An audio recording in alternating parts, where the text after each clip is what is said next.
బంతి. స్నేహం పంచిన విజయం. ఒక అందమైన సాయంత్రం, సూర్యరశ్మితో నిండిన ఒక పార్కులో ఈ కథ మొదలవుతుంది. ఆధిపత్యం కోసం పోరాటం.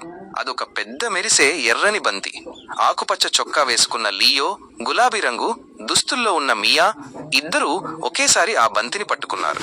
ఇది నాది అని లియో కోపంగా అరిచాడు. లేదు, నేనే ముందు తీసుకున్నాను అని మియా గట్టిగా లాగింది. వారిద్దరి మధ్య ఒక యుద్ధమే జరిగింది. పక్కనే ఉన్న చిన్నారి టోబీ ఆశ్చర్యంగా, కాస్త భయంగా చూస్తూ ఉండిపోయాడు.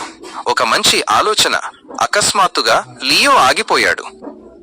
గొడవ పడితే ఎవరూ ఆడుకోలేరని అతనికి అర్థమైంది. అప్పుడు లియో ఒక ప్రతిపాదన చేశాడు.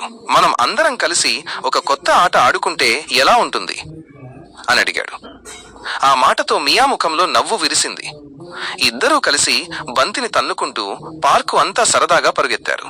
ఒంటరి శిల్పి ఆ బంతి దొర్లుకుంటూ వెళ్లి ఒక పెద్ద చెట్టు కింద ఉన్న శామ్ దగ్గర ఆగింది.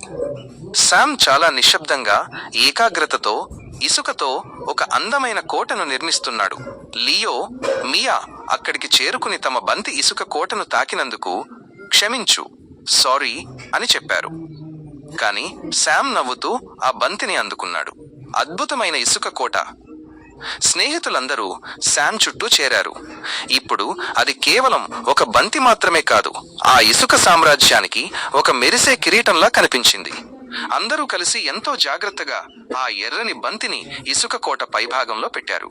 సాయంత్రం సూర్యుని కిరణాలు ఆ కోటపై పడుతుంటే అది బంగారు రంగులో మెరిసిపోయింది.